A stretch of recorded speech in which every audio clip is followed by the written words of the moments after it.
Not that technical, but I would like to encourage the listeners, Laurie, to, when they, in the part of that, almost all cultures, the feel the vibration in the center of the chest with the heart. The pursed lips with the make it sexy.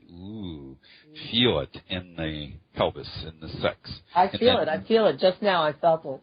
Oh, good. The M sound, to feel that in the brain. And so it'll roll, the mantra rolls, but it's so simple and so powerful. So let's do that. Should we do 3 together or 5 together? What number feels good? I was actually thinking of just one. So okay. Yeah, because I have a lot more I want to ask you. So our listeners are just going to have to be really smart about this. They can pick up. One of the things that's great about this is it's so short and easy. Yeah. So it's an easy one for them to practice on their own. Okay, so take a big inhale.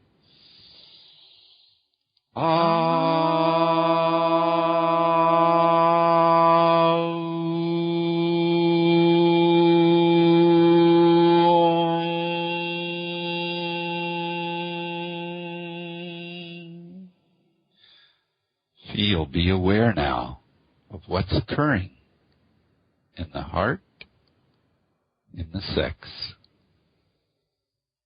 in the third eye, in the brain. And feel all 3 simultaneously as best as you can.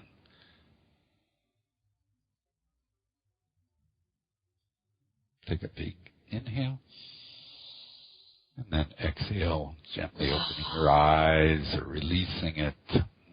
So it gives you a sample, because it's the effect after, too, that we really emphasize with any of these. But it's amazing, because nobody lives with their heart, sex, or very few people live with their heart, sex, and consciousness all awakened and integrated and connected to their work and their health and their family and their gardening and their restauranting and whatever they're doing. Well, it's certainly, it just made a difference right in the space right now, in the space where I'm sitting, in the connection between us, and hopefully that also got felt. Yeah. And will continue to get felt by the listeners around the world who listen on the Internet. It's so simple. Yes. And so sweet. So thank you. That was great. Thanks, Antoinette, for that description of what you actually do. You're welcome. You're welcome. It's so nice. It's so nice. What a fabulous practice. So far we've gotten 3 tips, big tips from you. One is to make love every single day in the morning. Amazing. 2 is to switch who leads on a daily basis. Every other day is your turn. So it forces one of you to be really creative and the other to surrender, which is so important in all of this. And then the third thing is that you then bless. You take the sexual energy, you spread it into the world in all these wonderful ways. You intend for it to go out there and cause peace and happiness. And then you bless the partner. What couple wouldn't want that? Right. They'd have to be crazy. They'd have to have their head examined if they didn't want to relate that way. And if they don't want to relate that way, it begs the question, what are they doing together? Yes. Yeah. It does bring it. There's a level, you mentioned intimacy before, Laurie. It is an intimacy practice because we're revealing oneself, my limitations, my uniquenesses, my willingness to be open and bold, but also vulnerable and sensitive. Squishy. Yeah, that's right. All at the same time.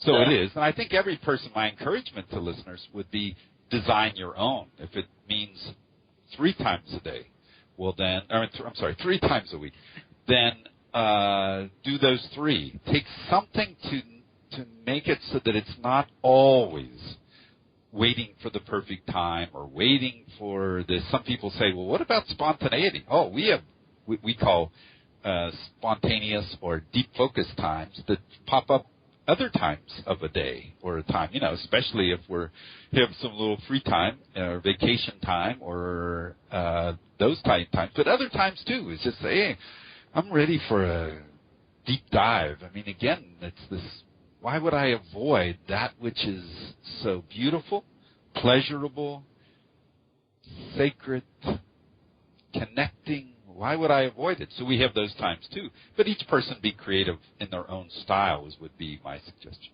Yeah. I think, the spontaneous thing, I've heard that argument before.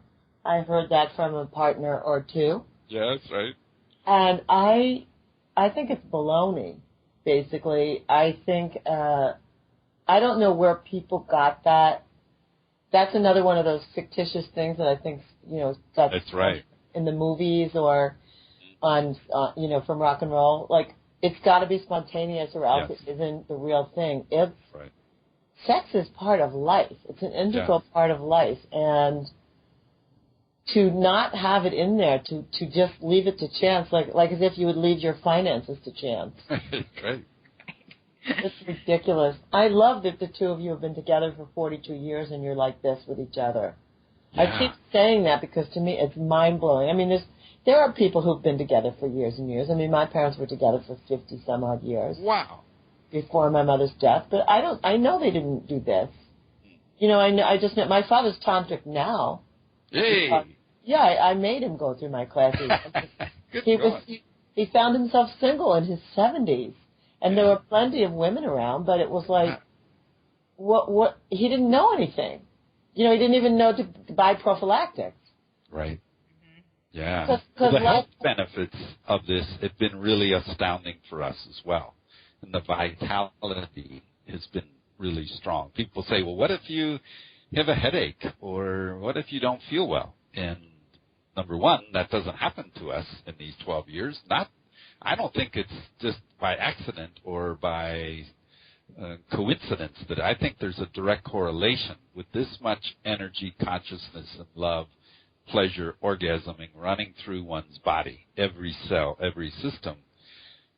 It's a natural way to be healthy. So we say, even if we do have something, we used to think that we solved the common cold, Laurie, because at the beginning, because we'd enter into these times and we'd say, wow, the cold symptoms have gone away. Well, they did come back in another half hour or an hour later. But during the time, they did go away. And so we were excited. They do.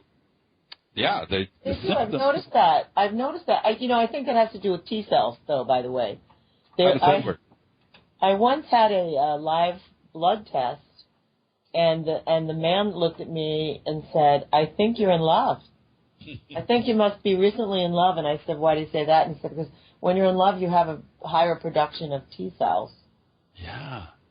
So I think when you're making love, your body's producing antibodies that keep away those symptoms so that you can actually connect. And then the sniffles come back. That's right. The endorphins it all goes away. And so number one, I think it keeps us really healthy, and it really brings us closer, take 2 orgasms and call me in the morning as if we talk about it. So that's great.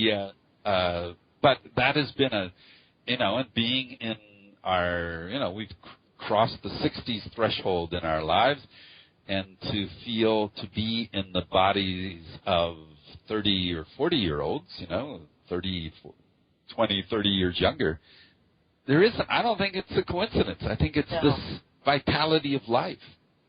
Yeah, I think you're right. I think it's wonderful. What can people do to get started with really these ecstatic practices that you're talking about? They're making me ecstatic, and I'm not even with you every morning. Right. Hooray. Yeah. Well, there are several doorways that people can step through in working with us. One is to attend courses that we teach. Another way is to step into personal coaching with us, and there are 2 ways to do that. One is what we call customized coaching, and so it is either coaching with either Richard or coaching with myself, or some people like to have sessions with the 2 of us together, and so we determine that with the individual. And it can be in a customized format where the person being coached chooses what they want to explore and navigate, learning new approaches, new techniques to navigate through the waters of life. Another way of doing the personal coaching is through a personal study course that we've developed that has suggested readings and specific topics, and people can move at their own pace with that and combine that with a coaching session. Can they do this over the telephone with you? Very few actually are in person anymore. A great number of our coaching sessions are either by phone or by Skype. We have students all over the world, and so it's just wonderful, the modern technology that's available to us to support our growth and learning. Beautiful. And it really works at the beginning, this was like 10 or 12 years ago, weren't sure that it would work over the phone, or then Skype wasn't there yet. But it works great. Why? Because they then take these things coming out of every session.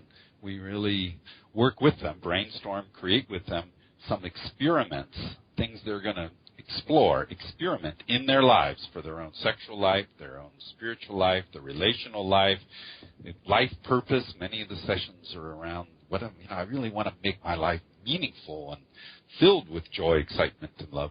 So they come out with experiments out of the session, Laurie, and then they try those in between, and then they come back, and sometimes it's celebration, or sometimes, wow, I really hit the wall with that. Well, let's learn from that. Where's the treasure inside of hitting the wall there? There must be something important behind that you felt. So that now we just know that it works so well because they're applying it in a real practical way to living ecstatically in their daily life. Now, do you work mostly with couples, or do you work with single individuals as well? Yeah, well, we work with mostly with individuals, and then with some couples. Mm-hmm. Yeah, that's how my teaching and my practice is too. It's interesting like that. I think it's well, one of the things I want to just bring out here is that we're actually talking about really normal couple relationship situations. We're talking about people just like you and me. We're not talking. We're talking about people who need to get to know themselves, as well as getting to know themselves in relationship to another. Yes, it is. We'd like to start exactly where people are. People say, oh, I don't know, I don't have this, I don't have a partner, or I don't have too much emotional stuff. Wherever a person is the perfect place to start. And it works. That's the other thing that I love telling people. It's like it works. And I wouldn't do it otherwise, but it's like there's no way that it doesn't work, assuming the person's open to facing herself and experimenting and loving, learning gradually if she or he needs to love oneself, to keep saying, yeah, I'm willing to be here, present with myself. It's guaranteed to work. People learn to live ecstatically. Yes. Now, how do this has got to be a quick one, but how do people sustain their discoveries? Because there is recidivism. I find that people go back to depression sometimes. They don't do their cobra breath. They don't do the practices, and then they don't even do the homework. Right. So then what? Well, the first thing we do is to honor that they're, for whatever reason, this must serve you better. So to honor where they are, is to, go wherever it is. So honor where they are rather than trying to criticize or beat anybody up about anything, including oneself. So that's the first step. The other step is to take littler steps. One of the things we've learned over the years is take little things and just practice little bitty things and then build from that. Think of a seed. This is springtime here in the Midwest, so we have this thing's beginning to just sprout out a little bit. So too in wanting to make change in one's life. Take little steps, but do them wholeheartedly and then let it go. Go back to your old patterns. Then come back and do that little step again. It's there, and I think having key people, being in touch with a powerful person, teacher like you, Laurie, and or us or other teachers, being in that